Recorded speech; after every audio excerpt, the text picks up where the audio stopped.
O dicionário dos brasileiros ganhou novos termos nos últimos 7 anos e o combate à corrupção nunca esteve tão presente na vida das pessoas. Delação premiada, condução coercitiva, força-tarefa, mandados de busca, offshores, são palavras hoje conhecidas. O que se buscava era justamente inflar os preços para que pudesse, daí a partir de um grande contrato, de um grande valor, extrair essas propinas para o pagamento dos agentes públicos e políticos corrompidos. Contas do exterior que foram utilizadas para pagamentos de diretores e gerentes da Petrobras. O dia 17 de março de 2014 foi marcado pela primeira de 80 fases da operação e, entre os detidos, o doleiro Alberto Youssef. A Polícia Federal deu o nome de Lava Jato por causa de um posto de combustíveis de Brasília. O estabelecimento era usado como fachada para movimentar valores de origem ilícita. Os depoimentos paravam o Brasil. Desde o governo Sarney para cá, sempre foram indicações políticas. Não se chegava à diretoria da Petrobras se não tivesse apoio político. Por meio de Alberto Youssef, os investigadores chegaram a Paulo Roberto Costa, levado à diretoria da Petrobras pelo deputado José Janene, morto em 2010. Na época, a estimativa era de que os esquemas de lavagem de dinheiro e evasão de divisas movimentaram 10 bilhões de reais. Um castelo de cartas começou a desmoronar. As prisões foram se ampliando, como a de Nestor Cerveró. As delações premiadas eram devastadoras. A operação atingiu grandes empreiteiras brasileiras como a Odebrecht, Andrade Gutierrez e a OAS. Os presidentes das empresas foram presos, o que fez com que a percepção sobre a impunidade pudesse mudar no Brasil. A investigação, que hoje é deflagrada, é uma aula de lavagem de dinheiro para aqueles que querem entender as diversas formas que o crime organizado se utiliza para lavar o dinheiro, lavar os ativos, transformar recursos de origem ilícita em recursos com aparência lícita. Políticos como Sérgio Cabral, Eduardo Cunha, José Dirceu, Delcídio do Amaral e Antônio Palocci eram arrastados pelo furacão. A relação era para ter sido feito um inquérito. Vice-governador e governador Luciano Pezão. Eu deixei o governo da presidente Dilma. Depois disso, não tive nenhuma atividade política. O petista André Vargas, então vice-presidente da Câmara, foi envolvido no esquema. Renunciou ao cargo de comando na casa e se desfiliou do partido. Conheço Alberto Youssef há 20 anos em Londrina.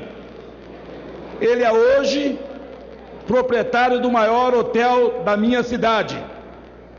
Conheço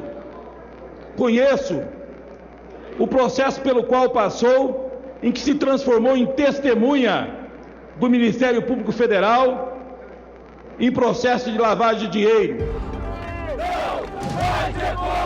Em 2014, depois da Copa do Mundo, a crise econômica se agravou no Brasil, mas mesmo assim Dilma Rousseff conseguiu a reeleição.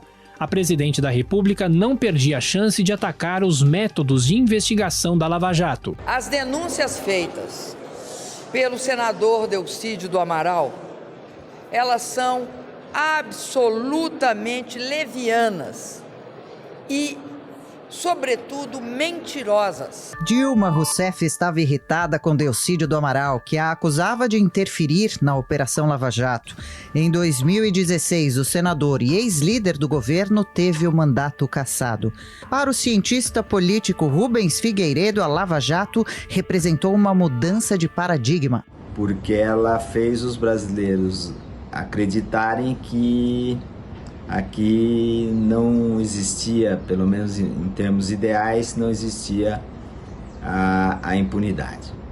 E escancarou, a Lava Jato escancarou para a sociedade um esquema de sistêmico de corrupção. A população brasileira começou a se familiarizar com os procuradores da 13ª Vara Federal de Curitiba. Chamado de coordenador da força-tarefa da Lava Jato na capital paranaense, Deltan Dallagnol bradava contra a corrupção. Ora, se a gente não atacar a raiz do problema, se a gente não tirar o parasita da corrupção que nos priva do nosso desenvolvimento, que é uma âncora do desenvolvimento econômico e social do país, nós nunca vamos avançar com o país. As operações e as prisões eram autorizadas por aquele que passou a ser considerado um paladino da moralidade, Sérgio Fernando Moro. Foi um claro precedente no sentido de que aquela tradição de impunidade para esses crimes de corrupção talvez estivesse chegando ao seu final. O juiz de Curitiba era um estudioso da Operação Mãos Limpas da Itália, que, nos anos 90, também desbaratou a corrupção no país. Mas era uma organização criminosa extremamente poderosa, não só dedicada aí a atividades criminais tipicamente mafiosas, como a extorsão de comerciantes, mas também dedicada a tráfico de drogas, e também infiltrada cada vez mais progressivamente na máquina estatal, especialmente na obtenção de contratos públicos junto aos poderes públicos. Mas combater os poderosos não era tarefa fácil e a Operação Mãos Limpas trouxe avanços, mas acabou fracassando. E qual seria o futuro da Lava Jato?